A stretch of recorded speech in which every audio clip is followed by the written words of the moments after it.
North Korea is a threat to the entire world, so all nations of the world must do more to counter that threat.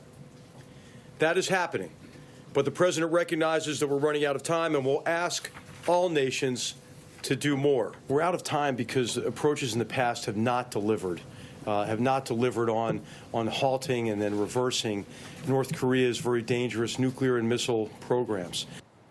National Security Advisor H.R. McMaster ahead of the president's trip. Back with us now is Barry McCaffrey, Nayyera Huck, and Gordon Chang. Nayyera, let me start with you. This is a big trip. It's a long trip. It's now 12 days. And historically, big trips like this have been good for presidents because it puts foreign policy at the fore. It sort of helps out when domestic policy isn't going that well. But usually that means deals and announcements on a regular basis. It doesn't feel like the groundwork has been done for this deal to result in that kind of flourish and fanfare. And that's the structure of this trip is going to be very interesting to see, particularly with him going to Japan and South Korea first, which should be traditionally trips to shore up relationships with our allies, potentially announce some new business relationships, bilateral trade relationships. That is not going to be the case here. Partially because we do not have the diplomats on the ground to do those kinds of negotiations. Also, Japan, they're taking him golfing. They know what it takes to get on the good side of this president, a nice golf trip. But they're second to China in trade deficit. Right. The import of cars is a huge problem. This all goes to Trump's manufacturing base. Same thing in South Korea. We had steel challenges with steel mills here in the United States being shut down because of the glut of steel from South Korea. These are issues that go directly to Trump's promises on the campaign to help manufacturing and American businesses. But he does not have the depth of expertise or support with him to be able to move that past. Now, after he sees the allies, he's going to China. They're going to wine and dine him for several days. He has 6 meetings with President Xi himself. Yeah, they've got some kind of a love-hate thing going on. Right, and this is going to be a long...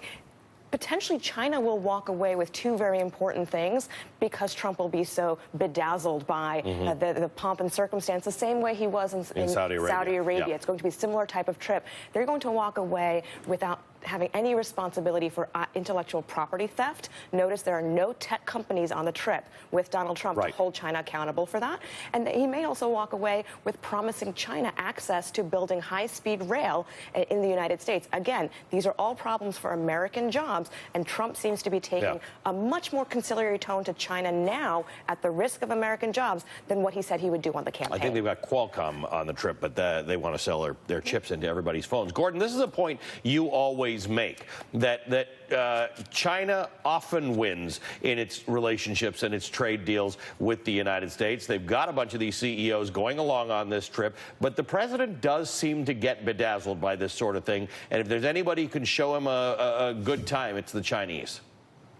Well, certainly. I mean, they've been doing this not just for decades, but for centuries. This is something that Chinese emperors going back, millennia have been very successful at. One of the things is that I think that they can actually sort of appeal to a sense of vanity. But there's some structural issues here because Trump has made it very clear that China is no longer at the top of his foreign policy agenda. For decades, American presidents looked at China and its integration into the international system as the highest priority. Donald Trump doesn't think that way. He has a Korea policy. He doesn't have a China policy. And how he treats China is entirely dependent on what he thinks they're doing on North Korea. So I think that the Chinese will try to bedazzle him, but I'm not so sure that they're going to be successful in the long run. Gordon McCaffrey, we've got 2 solid allies in the region, South Korea and Japan. When we fly those planes near or close to the demilitarized zone, it is often with escorts of Japanese or South Korean aircraft. That is those are both strong military relationships and important to whatever happens next. But in both cases, the president has done things that could undermine some of our relationships. He constantly talks to the South Koreans about renegotiating the relationships. As Nayyera says, there are some tensions on the trade level. From a military perspective, what does the president need to do with Japan and South Korea?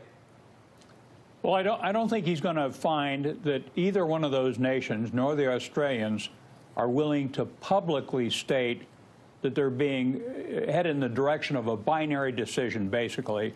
Do we accept North Korean nuclear capacity to strike the United States, or do we use some kind of preemptive military action? none of them are going to sign up for that option for rather obvious reasons. There'd be an immediate, high-intensity ground and air war in the Korean Peninsula. So they're not going to go in that direction. So I think the problem that I have with all this is there doesn't seem to be an adequate diplomatic policy to get the Chinese, who, by the way, will be ill-served by a major war in the region, never mind one that might go nuclear, that might involve strikes against U.S. military forces in Japan or on U.S. national territory like Guam and Hawaii. So I think that at the end of the day, the only glimmer of hope we have is that the Chinese will understand their unilateral interests are best served by putting strong leverage against North Korea. I think the other thing we have to take into account here is the probability that Kim Jong-un, when being ridiculed and demeaned in public in the UN General Assembly, little rocket man, this kind of thing, and essentially threatened with nuclear attack, fire and fury against North Korea, that he's likely to do something provocative that both his father and his grandfather got away with.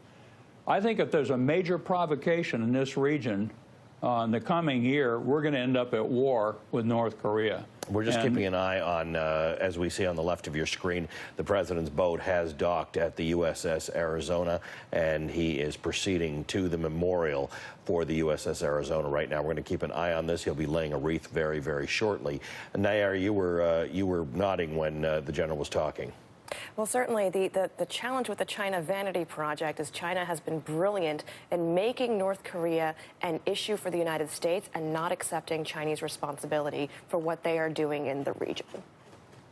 Gordon Chang, is China, to Barry's point, is China as worried about this as everybody else is? Is it really that bad for China if North Korea does press that nuclear button? Well, you know, the North Korean nuclear weapons program and their ballistic missile program has been aided by the Chinese. So, for instance, the launchers that the North Koreans use to bring their mobile missiles to the launch sites, those are Chinese. You know, we see that perhaps North Korea's most advanced missiles are variants of China's. So, you know, Beijing has been weaponizing the North Koreans. But you got to remember, Donald Trump, just on that interview aired yesterday, said that Japan is a warrior nation. This is a reversal of American policy because as the Chinese are using North Korea as a proxy, I think Trump is thinking of using the Japanese as a proxy against the Chinese. And this is going to be not only exceedingly dangerous, but it's certainly going to be fascinating to watch the interplay of these four nations. A number of people have said, Gordon, to the point that the general just made, that a conventional artillery war on the Korean Peninsula is going to be devastating. That is not something to be taken lightly. The fact that there may not be nuclear weaponry at play, you know, may be more devastating than you think. By the way, let's just look at the picture. You've got Jared Kushner there. You've got H.R. McMaster, and there you have the president coming in to lay a wreath at the Arizona Memorial. Let's listen in for a moment.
A moment of remarkable solemnity. The President of the United States visiting the memorial at the USS Arizona in Pearl Harbor, something he has never done before, something he has said he has always wanted to do. It is a moment of solemnity on what is often simply a fuel stop on the way to Asia, but the President has made it more than that. He's visiting with Pacific Command, General Barry McCaffrey.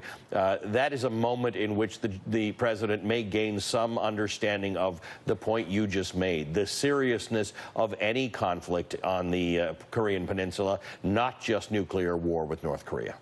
Sure. You know, all these senior military people basically don't want to fight. They'd like to see a way out through diplomacy, through economic leverage.